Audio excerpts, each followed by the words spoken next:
سورہ قدر کا شان نزول بیان کرتے ہوئے بعض مفسرین کرام نے ایک نہایت ہی ایمان افروز حقائق بیان کی ہے۔ اس کا مضمون کچھ اس طرح ہے کہ حضرت شمعون نے 1000 ماہ اس طرح عبادت کی کہ رات کو قیام اور دن کو روزہ رکھنے کے ساتھ ساتھ اللہ عز و جل کی راہ میں کفار کے ساتھ جہاد بھی کرتے۔ وہ اس قدر طاقتور تھے کہ لوہے کی وزنی اور مضبوط زنجیروں کو اپنی ہاتھوں سے توڑ ڈالتے تھے۔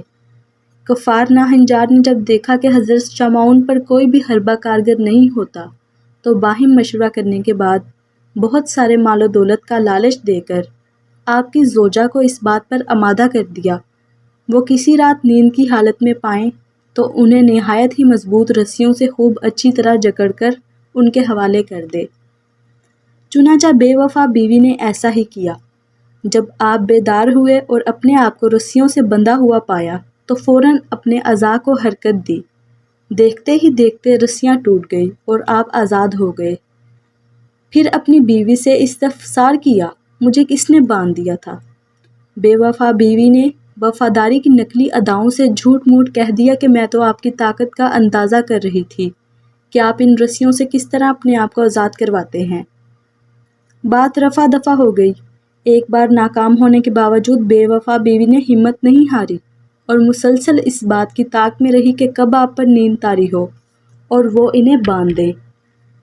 آخر کار ایک بار پھر موقع مل ہی گیا، لہٰذا جب آپ پر نیند کا غلبہ ہوا تو اس ظالمہ نے نہایت ہی چالاکی کے ساتھ آپ کو لوہے کی زنجیروں میں اچھی طرح جکڑ دیا۔ جوں ہی آپ کی آنکھ کھلی آپ نے ایک ہی جھٹکے میں زنجیروں کی ایک ایک کڑی الگ کر دی اور بآسانی آزاد ہو گئے۔ بیوی یہ منظر دیکھ کر سٹپٹا گئی، پھر مکاری سے کام لیتے ہوئے وہی بات دہرا دی کہ میں تو آپ کو آزما رہی تھی۔ دوران گفتگو حضرت شمعون نے اپنی بیوی کے آگے اپنا راز افشا کر دیا کہ مجھ پر اللہ عز و جل کا بڑا کرم ہے، اس نے مجھے اپنی ولایت کا شرف عنایت فرمایا ہے۔ مجھ پر دنیا کی کوئی چیز اثر نہیں کر سکتی مگر ہاں میرے سر کے بال۔ چالاک عورت بات سمجھ گئی، اسے دنیا کی محبت نے اندھا کر دیا تھا۔ آخر ایک بار موقع پا کر اس نے آپ کو آپ کے ہی ان 8 گیسوؤں سے باندھ دیا جن کی درازی زمین تک تھی۔ یہ اگلی امت کے بزرگ تھے۔ ہمارے آقا صلی اللہ علیہ وسلم کی سنت گیسو زیادہ سے زیادہ شانوں تک ہو۔ آپ نے آنکھ کھلنے پر بڑا زور لگایا مگر آزاد نہ ہو سکے۔ دنیا کی دولت کے نشے میں بدمست بے وفا عورت نے اپنے نیک اور پارسا شوہر کو دشمنوں کے حوالے کر دیا۔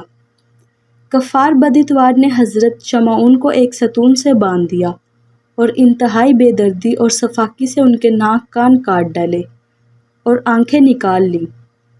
اپنے ولی کامل کی بے کسی پر رب العزت عز و جل کی غیرت کو جوش آیا۔ قہر قہار و غضب و جبار نے ظالم کافروں کو زمین کے اندر دھسا دیا اور دنیا کے لالچ میں آ کر بے وفائی کرنے والی بد نصیب بیوی پر قہر خداوند عز و جل کی بجلی گری اور وہ بھی خاکستر ہو گئی۔